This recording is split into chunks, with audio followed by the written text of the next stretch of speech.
Bismillahirrahmanirrahim. 1, 2, action. Assalamualaikum warahmatullahi wabarakatuh.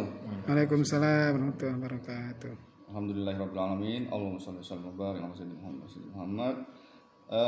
Perkenalkan, nama saya adalah Muisul Haq Al-Hasani. Dalam profesi sehari-hari adalah seorang pengajar bahasa Inggris, bahasa Jerman, matematika, fisika, kimia, biologi, skolastik, kemudian tes masuk sekolah SESBIM, sekolah calon pimpinan Polri.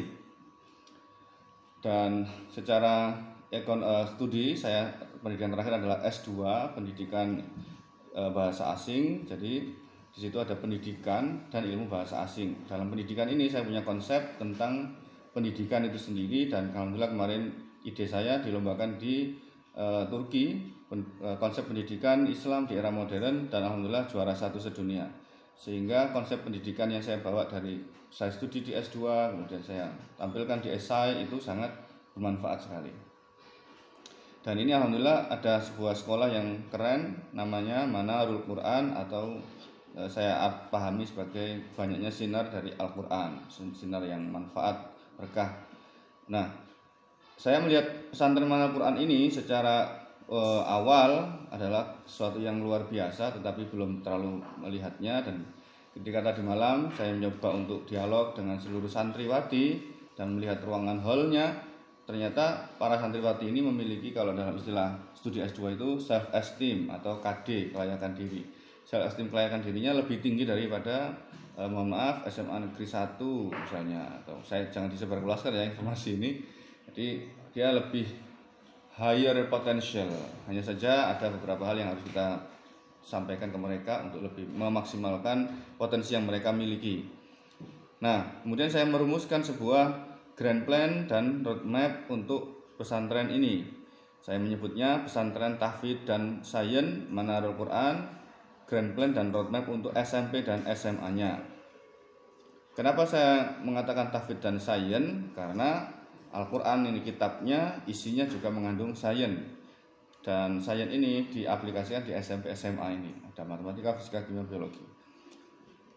Pertama, konsep pendidikan dan roadmap-nya adalah target pendidikan dan pelatihan.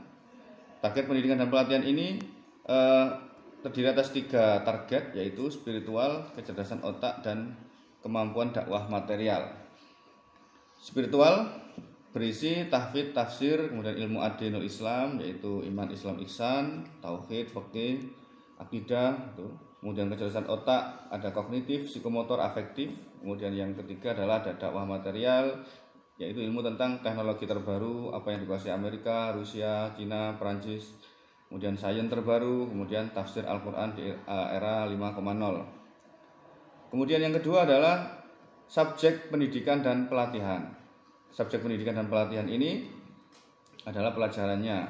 Dalam hal spiritual, ya seperti saya sebutkan tadi, yaitu tahfidz, tafsir, dan pelajaran adinul Islam.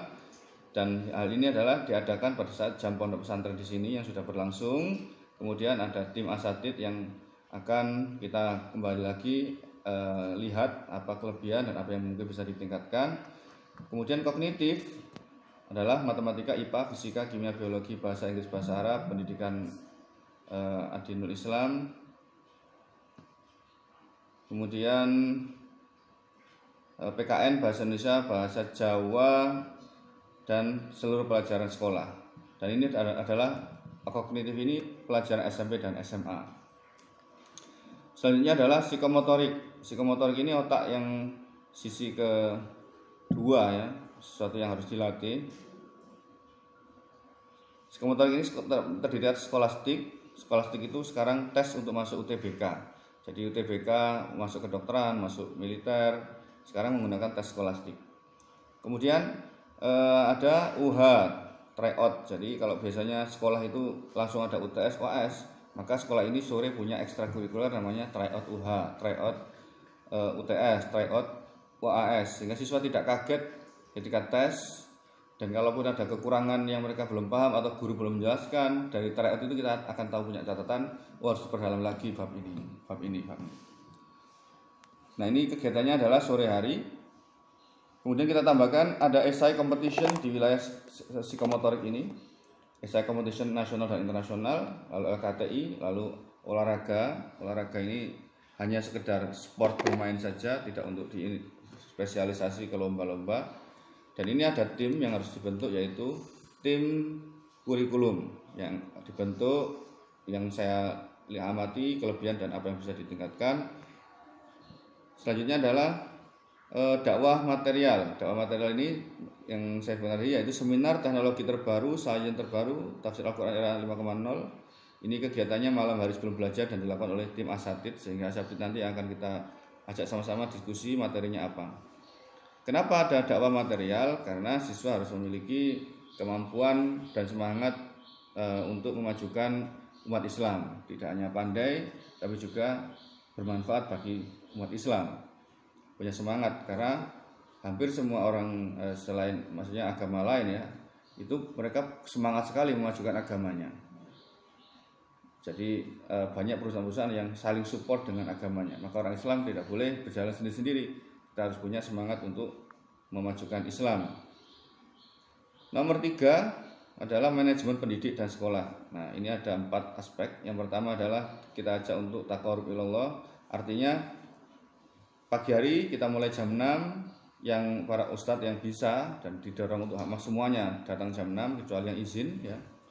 Yang mulai sekolah itu jam 6. Kenapa? Karena kalau langsung datang jam 7 langsung mengajar, kapan menyamakan visi dan misi, penyegaran, ide, gagasan, pidatonya Pak Kepala Sekolah, Bapak Kiai Abdul Aziz misalnya. Kemudian dari jam 6 ini kita bisa berpidato tentang tema tafsir Al-Quran atau opini ilmiah ilmuwan yang ilmiah, dan ya tentunya ilmiah pasti tidak bertentangan dengan Al-Quran dan hadis. Yang kedua adalah diskusi evaluasi. Ini meliputi kebersihan gedung, kurikulum, kurikulum, kemudian berbagai hal yang bisa dievaluasi, pondok, semuanya. Ini dilakukan setelah selesai sholat zuhur oleh tim perwakilan, wakil kurikulum, wakil kepala, wakil kepala sekolah, Waka dan TU misalnya. Diambil 3 atau 5 orang yang tiap habis zuhur bentuk tim untuk evaluasi kegiatan. Jadi harus selalu dipantau. Kemudian yang ketiga adalah diskusi inovasi habis asar oleh tim. Jadi ada tim yang khusus membuat gagasan-gagasan, ide-ide sesuai dengan pakem yang saya buat ini, yang kita sepakati ini. Ada 5 hal ini, apa yang bisa ditambah, karena menyesuaikan zaman. Ini habis asar. Terus ada lagi tim promosi dan lomba oleh tim. Tugasnya misalnya lomba pidato bahasa Inggris. Jadi kalau di Walmart Amerika Serikat, cara untuk berpromosi mereka ada 3. Lomba, hadiah, undian. Lomba, hadiah, undian. Saya sekolah ini ngadain undian, dapat sepeda pancal ya, sepeda MTB harga 600.000. Cukup dengan jalan kaki saja menyusuri pegunungan ini, tapi nggak bayar karena bukan judi, jadi mereka nggak bayar. Cukup mereka bolehlah tiket 10.000 untuk jualan minuman, jadi labanya minuman nggak apa-apa, tapi tidak untuk memberi uang sepeda tadi karena bukan judi. Hati-hati juga itu. Nah, terus diadakan sini undian sepeda misalnya, itu juga bisa, tapi lebih efektif adalah lomba dan hadiah. Nah, lomba-lomba ini seperti lomba pidato bahasa Inggris, atau lomba azan, atau lomba tartil, atau lomba IPA antar MI. Jadi kekuatannya adalah di MI dulu. MI masuk SMP. Ketika SMP-nya meledak, SMA-nya pasti insya Allah gitu ya. Insya Allah logika kita bagus. Atau lomba IPA, lomba pidato bahasa Arab, lomba tahfidz wa tafsir, lomba matematika. Nah, ini makanya Bapak kepala sekolah, wah saya harus punya ini, Nah, ini masuk di tim inovasi nanti. Karena banyak hal ide baru yang masuk.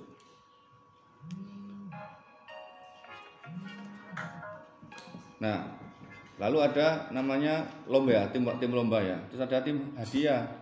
Nah, tim hadiah ini nanti masuk di wilayah yang nomor berapa tadi? Nomor 3 ya dia. Nomor 4. Nomor 4 ini ada namanya kajian dan kunjungan islami, kajian dan kunjungan islami atau kegiatan-kegiatan hadiah nomor 4. Jadi yang nomor 3 tadi ada namanya tim sebar brosur, tim bikin spanduk, tim kunjungan persiswa yang sekolah di sini untuk melaporkan saja hasil perkembangannya selama seminggu ini, kunjungi, silaturahim diperkuat. Itu di nomor 3. Kemudian nomor 4 adalah kajian dan kunjungan Islam. Nah, ini kunjungan itu bisa orang mengunjungi jenengan, orang mengunjungi mana Al-Quran, jenengan bisa yang mengunjungi mereka. Misalnya ke pesantren-pesantren Bumi Sholawat atau Muhammadiyah, pesantren yang sudah lebih maju lagi atau yang lebih di bawah kita untuk memberi seminar ke sana. Nah, ini ada berbagai ide seperti kajian bulanan dan akad untuk orang luar, bisa di sini dan dimulai dari ustadz-ustadz yang lulusan sini sendiri. Nanti kalau sudah banyak sedekahnya dikumpulkan bisa mengundang ustadz dari luar, misalnya begitu. Terus kajian sejarah dan kunjungan Islam, jadi melakukan diskusi sejarah dan kunjungan Islam, tidak hanya sekedar datang tapi juga mengkaji sejarah, mengkaji Islam. Terus pesantren Sabtu Ahad, jadi bahasa Arab Sabtu Ahad untuk MI yang diundang. Jadi kan ini satu potensi yang besar sekolah ini, yaitu banyak ruang, kamar mandi juga banyak. Ini kalau undang MI sekabupaten Lamongan, Tuban, Gresik ngumpul di sini, wow, keren sekali.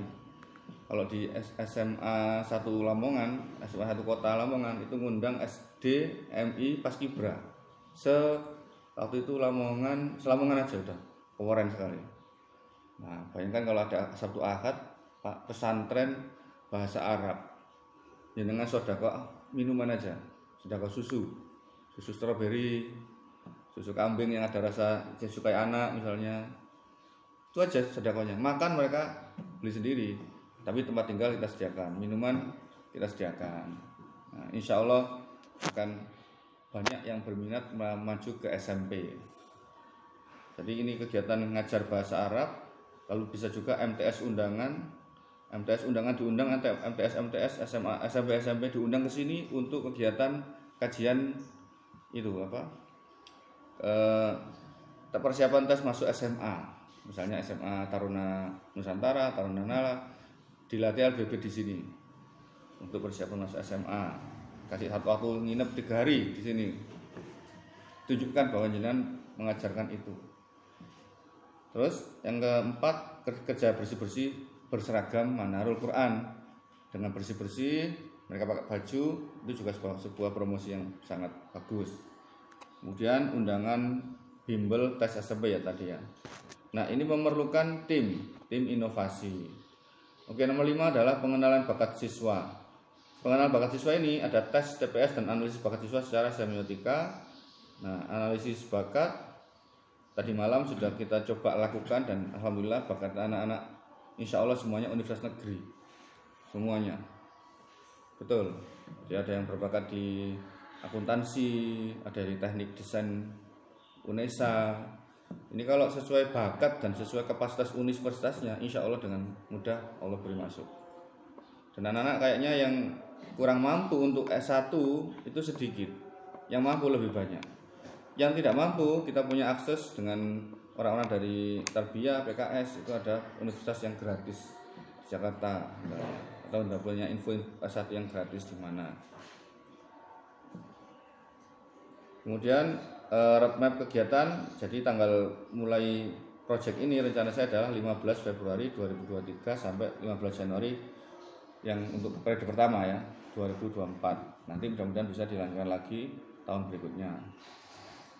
Jadi harapan saya sekolah ini akan banyak siswa, meningkat jumlah siswanya, tidak hanya dari Paciran tapi Lamongan, Gresik, Tuban. Itu target utama karena mereka-mereka ini bangsa besar yang masih kekurangan sebenarnya, masih kekurangan sekolah. Meskipun sudah ada Al-Uswah, ada Al-Ibro, masih kekurangan model yang baru. Ada kelebihan yang mereka itu masih belum miliki di Al-Uswah dan Al-Ibro. Itu bisa jangan isi. Kok nggak ke Mojokerto, Malang? Biarkan orang-orang Tuban, Lamongan, Gresik yang promosi ke Malang dan itu. 3 kota aja kita ramut dengan baik. Siswa membanyak, guru-guru harus ekstra kerja. Yang punya kelebihan untuk jadi masukkan tim, benar-benar serius kerjanya, dan siswa memperbanyak, akan ada peningkatan SPP, bisa juga ada kelas khusus unggulan misalnya, atau kalau bisa ya semuanya saja, ada kelas nggak bayar sekalian atau bayar sekalian mahal. Nah, secara potensi siswanya hebat-hebat sekolah ini dan bangunannya juga sudah lengkap, tinggal memperhias aja, finishing, jalan-jalan nanti dibangun, sisi-sisi yang ada rumput-rumputnya dibersihkan, kemudian yang lubang-lubang di semen, terus ada gapura khusus masuk gang ini, tapi bukan gerbang Manal Quran, nanti tersinggung ya sekolah lain. Gerbang aja baru, terus dikasih pelakat Manal Quran masuk. Nah, seperti itu. Terus tanggal 15 Februari ini adalah setelah saya menjelaskan ini ke Bapak Ibu sedanten, saya akan sosialisasi ini ke seluruh guru, termasuk sudah mengenalkan tugasnya ini adalah ini, tugasnya Bapak ini adalah ini. Kemudian melihat proses KBM dan fasilitas gedung. Jadi saya perlu keliling lihat potensi daerah. Jadi saya pernah menginap waktu itu pesantren mahasiswa dari UNESA, menginap di pesantren Al Haramain Pujon. Itu 1-2 minggu kalau nggak salah. Itu sudah sangat berkesan mondok di situ. Nah, jenengan punya gedung yang banyak nganggur, kosong, dan punya kamar mandi yang banyak, dan parkir yang luas, dan jauh dari keramaian. Ideal sekali untuk kegiatan-kegiatan, misalnya pesantren leadership Al-Quran, misalnya, atau misalnya pesantren bahasa Arab anak MI tadi, atau pesantren bimbel untuk masuk SMA, atau pesantren kursus kilat tahfidz, kursus kilat untuk orang lanjut usia. Ini perlu tim inovasi yang handal, yang hebat, yang eksplorer, yang keren-kerenan, total-totalan, gitu ya. Itu. Terus 16 Februari ada forum guru dan administrator jam 6, kemudian pengajaran target mengajar jam 7. Jadi saya akan masuk ke forum guru dan administrator ini jam 6 sebenarnya. Ini penting sekali untuk jam 6 itu mulai action, dan perlu ada satu ruangan think tank. Ruangan think tank ini ruangan yang mengontrol semua hal untuk evaluasi ide dan rekomendasi ke kepala sekolah. Gitu. Jadi ibaratnya ruang think tank ini ruangan kalau di militer itu pentagonnya. Nah, ada laptop, komputer lah, printer, papan tulis yang banyak, lalu ada layar yang menggunakan ini Pak, Proyektor LCD. enggak, yang di atas pojok-pojok itu loh. CCTV itu harus seluruh ruangan tuh ada, kecuali yang nggak boleh dilihat ya, misalnya kamar cewek gitu ya. Nah, terus di laptop ini ada, itu bisa dilihat di kepala sekolah, ruang think tank, ruang kepala sekolah SMP, bisa lihat semuanya, untuk ngecek aja, itu perlu sekali. Jadi everything in control dalam hal elektroniknya. Dan itu nggak mahal kok, nggak mahal. 2,5 juta, 3 juta. Ya, terus pengecatan, pembersihan kaca, terus pokoknya ada tim nanti sendiri. Terus rencana saya tanggal 16 Februari itu pengajaran tim kurikulum psikomotorik yang untuk tryout itu. Kemudian ada pengajaran tim asatid jam 10. Tim asatid ini juga perlu disamakan visinya untuk memegang pondok itu, apa yang kelebihan mereka, apa yang harus ditingkatkan, misalnya kalau ada yang perlu ditingkatkan. Kemudian pengajaran skolastik. Terus 17 Februari pemantauan dan pengajaran skolastik. Kegiatan selanjutnya adalah pemantauan pelatihan guru dan respon atas kegiatan KBM di sini. Jadi sampai tahun kerjasama tahun itu 2024, pemantauan respon di think tank tadi, ruang think tank tadi. Dan ini masih menunggu banyak diskusi masukan antar kepala sekolah, think tank, sama tim yang punya ini tadi, tim waka, tim TU, tim inovasi, tim promosi, ini punya semua, bisa minimal 3 orang. Kalau 2 orang nggak ada penyeimbangnya ya. Dan bisa merangkap tugas dengan tugas sehari-hari. Dan ini saya sarankan untuk setiap hari bekerja tim ini, bukan seminggu sekali, setelah idenya hilang. Silakan saya buka pertanyaan dan diskusi.